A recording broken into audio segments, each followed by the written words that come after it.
Wovon sollen wir träumen? So wie wir sind, so wie wir sind, so wie wir sind. Woran können wir glauben?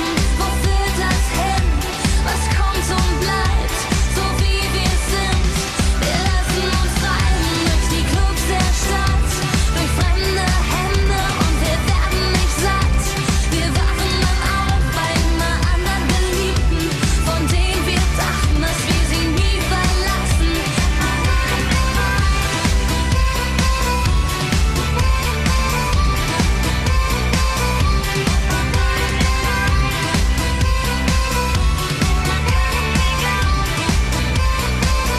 Wovon sollen wir träumen? Hello and welcome to my little report about the recent Women's Football World Cup, the media coverage on it, the reactions in the online community, and the development of women's football in general. As you know, Germany hosted its first Women's Football World Cup in the summer of 2011, and the expectations of the German public had been sky high. After all, the German national team had been exceptionally successful since they started taking part in international competitions in 1989.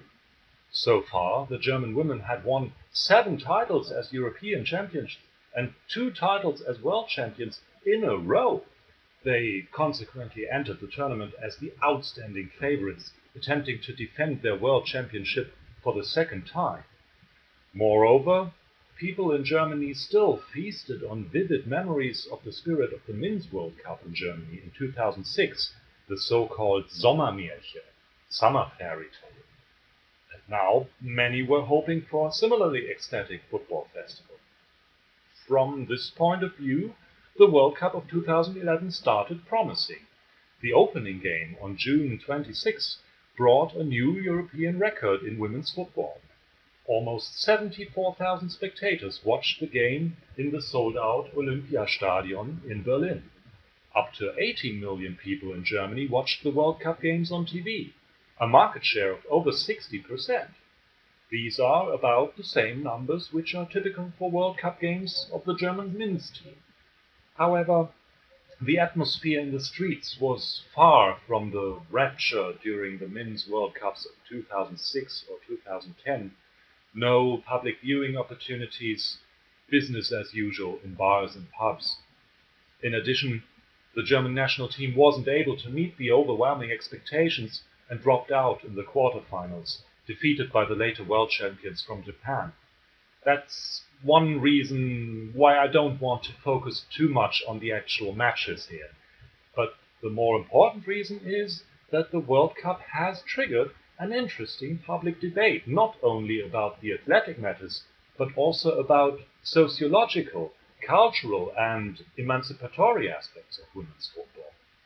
Indeed, the World Cup has been excessively connected to feminism in the German media and in public statements. To understand this, you have to be aware that women's football was actually banned by the DFB, the German Football Association, until 1970.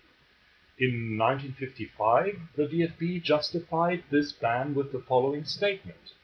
I cite, "In the fight for the ball, the female grace vanishes. Body and soul inevitably suffer damage, and the exposure of the body offends propriety and seemliness."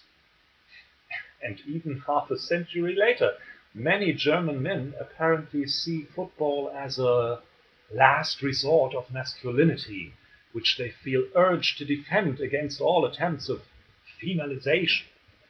Before and during the World Cup, this became once again very apparent in blogs, online forums, and social media.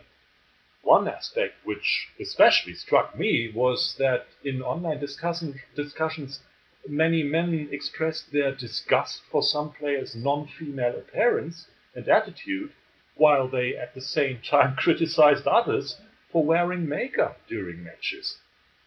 Is this how schizophrenia starts?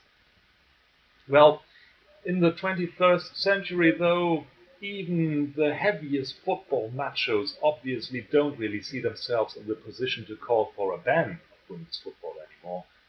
And I think this is the reason why so many online debates circled so excessively around supposed weaknesses of women's football, which allegedly make it impossible for real football connoisseurs to enjoy the World Cup games. Across the board, women's football was accused of lacking the speed, the power, the technical and tactical skills, as well as the physicality or aggressiveness of men's football.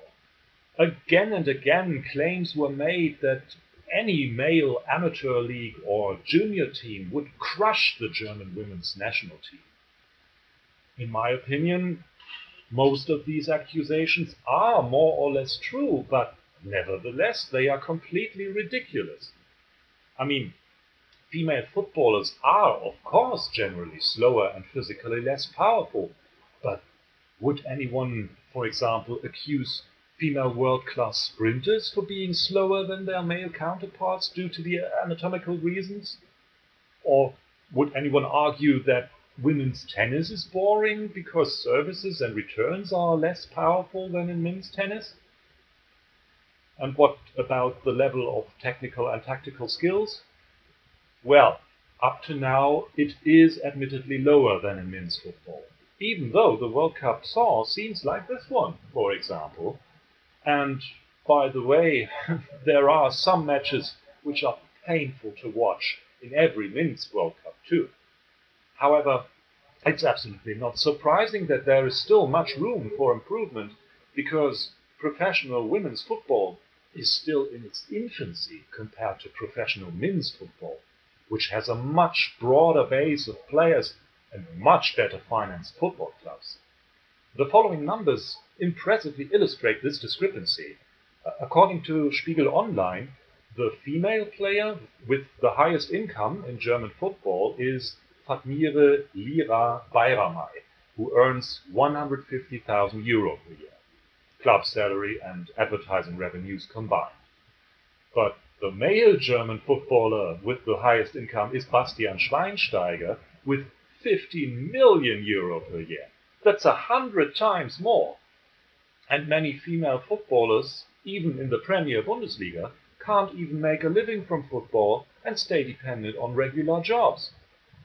And this deficit of professionalism in women's football, which is even more obvious in most other countries, is also the reason for the terrible performance of some referees during the World Cup.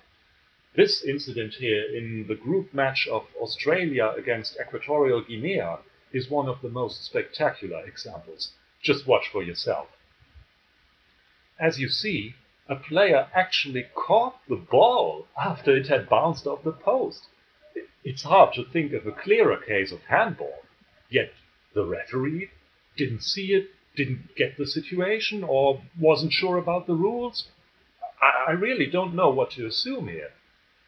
And now to the so-called lack of physicality or aggressiveness. Once again, I agree with the critics, even though women's football in this respect seems to increasingly adapt to the standards of men's football, as we witnessed especially in the group match of Germany versus Nigeria, of which you see a small selection of scenes here. But guess what? I like women's football for that. I prefer to see players retract when they realize that their chance to conquer the ball is becoming marginal, while the risk to foul or even injure the opponent is becoming too strong. Less physicality or brutality, to do without this euphemism, not only makes football a lot less dangerous, it also leads to a better game flow, in my opinion. I mean, let's be honest. Many matches in men's football, by and large, consist of not much more than the few seconds of playing between the numerous breaks and caused by fouls and injuries, and often these breaks are even more stretched by theatrical acting of the foul players. And this is something you rarely ever see in women's football, as well as the constant spitting and the regular brawls in men's football. And all of this contributes to my notion that women's football is more cultured and more elegant, and has its very own aestheticism, which makes it at least as interesting to watch as men's football. But despite this women's football will surely continue to play second fiddle to men's football for the time being. But my conclusion is that the World Cup has undoubtedly meant a boost for public attention at women's football, and many people who saw it as an oddity before probably regard it as more normal now. And TV broadcasters and other media may well proceed to increase their coverage on the weekly ongoings in the Women's Bundesliga and Champions League, as they already started doing before the World Cup. And this would increase the club's revenues and improve the conditions under which women's football could further professionalize.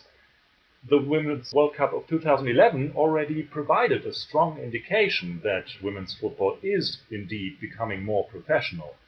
The athletic achievements of the teams became more alike, and more matches turned out to be close runs, with only a few goals, like in professional men's football. So, the time seemed to be over in which the German women were able to smash Argentina 11-0 and managed to make their way through a whole championship without receiving a single goal for themselves, like they did in the 2007 World Cup in China. But the times in which the German women each just got a coffee service for winning the European Championships, like in 1989, are over as well. All right. That was my perception of the current state of women's football and the public discussions about it. I'm curious about your opinions, so leave a comment if you like. But remember, I don't like fouls, neither athletic nor verbal ones. Thanks for watching, and goodbye.